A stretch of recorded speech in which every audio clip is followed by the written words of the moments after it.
hospital, sent me over here. I didn't have nowhere to stay. They got me in over here. I don't want to be on the street if I can help it. Nobody wants to be on the street. Pray for me. Anybody that needs prayer. That's my call.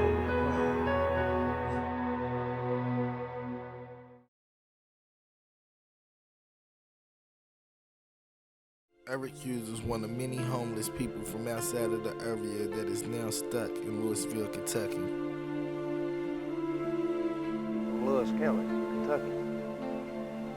Came down here because there ain't no homeless shelters, there ain't no job temp services and stuff like that to hire convicted felons, which you can look it up on public record. I'm a convicted felon. Down here, like Labor Express, there's extensions and a couple of other places down there that does hire, over in Louisville, Kentucky, that does hire places like that.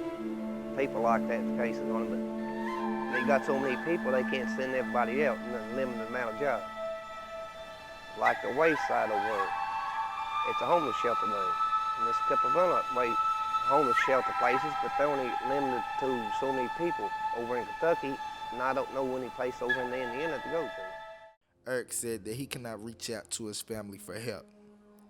Due to being in and out of prison for the past 16 years, they have washed their hands with him.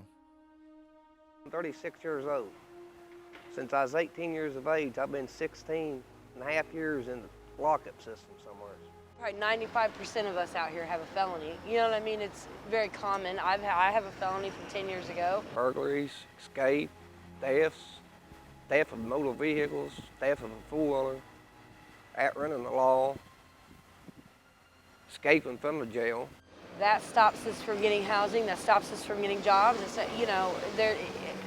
maybe a change in legislation. Something to where, hey, if it's this old and it's nonviolent, you can't hold it against them. You know what I mean? Something. I mean, they pretty much just wash their hands up with it. So I can't ask them if there's any help doing this and doing that. And the one that would help me, he can't help me because he's limited on the money he gets off the check every month. Just like Eric, Mandy comes from out of town looking for help and ends up on the streets. I was homeless in Indianapolis. There aren't any resources in Indy at all.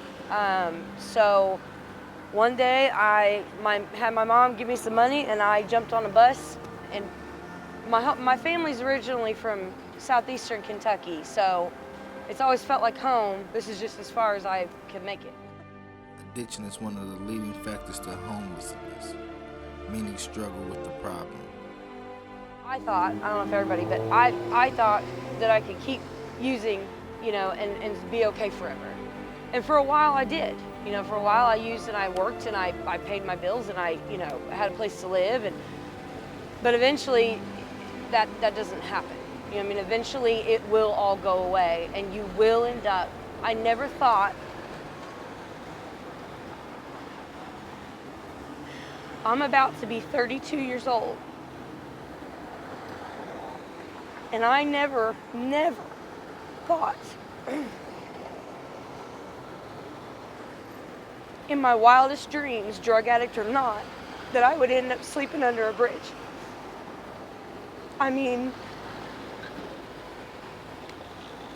There's no way you can ever, think that that's where you're gonna end up, but you will. And I don't care if it's heroin, alcohol, spice, you're gonna end up under that bridge.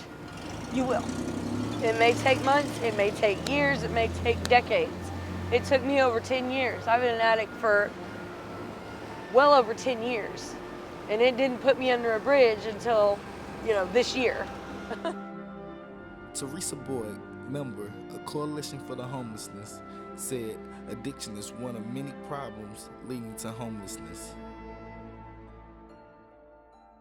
Homelessness is caused for a lot of reasons, whether you're talking about lack of employment, mental health issues, veteran statuses, which of course can tie into mental health issues. If you're having trouble living your day-to-day life, it might be hard to maintain a job, which of course then you won't be able to pay your rent.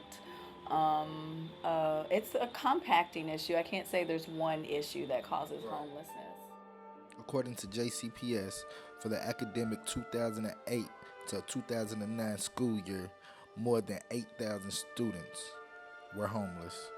41% of those students were high school students. From the time we wake up until the time we, finally go in and lay down, which is usually about 7 o'clock at night, we're hustling, trying, gotta get well, gotta get well, gotta get well. And that's what I'm saying. It literally takes everything from you. To get back on my feet, I got to realize I got to put an effort forth to do that. Out here, you feel forgotten. You feel really forgotten, just by society in general. You feel invisible. Even walking down the street, you feel invisible. So, this means a lot to me. And whether they tell you or not, I know it means a lot to them too. So thank you. I'm grateful, and thank you.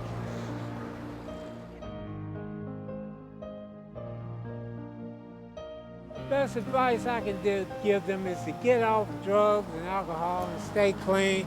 Go to JDAC, either go to the healing place and get in the program. There's times I'm thinking about it going out there and committing a crime just to get back to the penitentiary system, so I don't have to sleep out here in the cold.